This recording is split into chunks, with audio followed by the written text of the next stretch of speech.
დღეს დაგათვალიერებინებთ ყველაზე კრეატიულ კაფე აპარტამენტებს, სადაც კი ვყოფილ ვარ.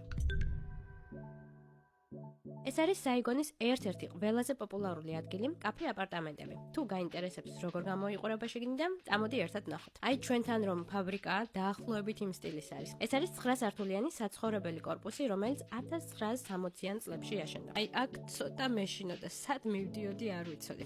აქ ცხოვრობდნენ მთავრობის წარმომადგენლები, სამხედრო მოხელეები და ასე შემდეგ. მოკლედ, მდიდარი საზოგადოება. საიგონის დაცემის შემდეგ კი ბინები გემთშენებლებს გადაეცათ. 2010 წლიდან კი აპარტამენტებში გაჩნდა კაფეები, მაღაზიები და სხვა პატარ-პატარა ბიზნეს სივრცეები. შენობა საკმაოდ ძველია და ძველის და ახლის სინთეზი ძალიან საინტერესო კონტრასტს ქმნის. ისეთი გარემოა თან წარსულში მოგზაურობ და თან მომავალშიც. შემოპოდიალდი ერთ-ერთ კაფეში, სადაც ყველაზე მეტად მომეწონა გარემო. აი ეს ფერადი რეინბოუ ტორტის ნაჭერი უნდა გავსინჯო აუცილებლად. ბევრგან ხვდებოდა თვალში და ბარემ აქ დავაგემონებ და რაც მთავარია, კვერცხის ყავა. ეს არის ერთ-ერთი აუცილებლად დასაგემოვნებელი რამ თუ ვიეტნამში მოხვდებით. კვერცხის ყავას როგორც ვიეტნამურ კულინარიულ შედევრს ისე მოიხსენიებენ და მეც აუცილებლად უნდა დავაგემონო. ისე მაინტერესებს.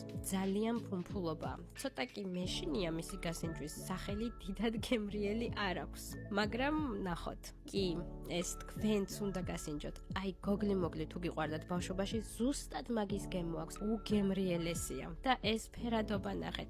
ესეც ძალიან გემრიელი იყო. გარემო საკმაოდ ნათელი და ფერადია. ესეც აივანი. აი სადაქალო რომ უნდა წაკუსკუსდე და ბევრი იჭორაო, ზუსტად ეგეთი ადგილია. აქვე შეგიძლიათ სხვადასხვა პატარა სუვენირების, სუნამოების და აქსესუარების შეძენა. მოდი სხვა ადგილებსაც დაგათვალიერებინებთ. აი ამის სახელი ძალიან მომეწონა. აი ასეთი ჩვეულებრივი საცხოვრებელი კორპუსია და ყველა სართულზეა კაფე, მაღაზია და ასე შემდეგ. ძალიან ლამაზად კი არის მოწყობილი ყველაფერი. მოდი აქაც გადაგახედებთ. ესეც ერთი ჩვეულებრივი ვიეტნამური უბანი. ნახეთ სად მოვედი. აი ასეთი პატარა პიცუნიები უნდა დავაგემონო. ერთი ცალის ფასი $1.50. ესენი რა საყვარლები არიან, ნახეთ რა. ეს სივრცე ძალიან მომწონს, მაგრამ ცოტა 90-იანების ვაიბი აქვს. რაღაცნაირი გარემოა, თბილი, ოჯახური. სამეგობრო რომ უნდა შეიკრიბო და გემრიელად გაატარო დრო. ყველაზე მეტად კი ეს ღუმელი მომეწონა, რომელსაც როგორც მაგი და ისე იყენებენ. ესეც ჩვენი პიცუნიები, ბარემ წავიხემსებ, რადგან დიდი ხანია უკვე გამოსული ვარ გარეთ. ძალიან გემრიელია, ჰოთ-დოგის პური, პომიდორის соуსი და ყველია. მოკლედ აქ ყოფნით ძალიან ვისიამოვნე. შემდეგ ადგილობრივებით გავიცანი და საკმაოდ ხალისიანად გავატარე დრო.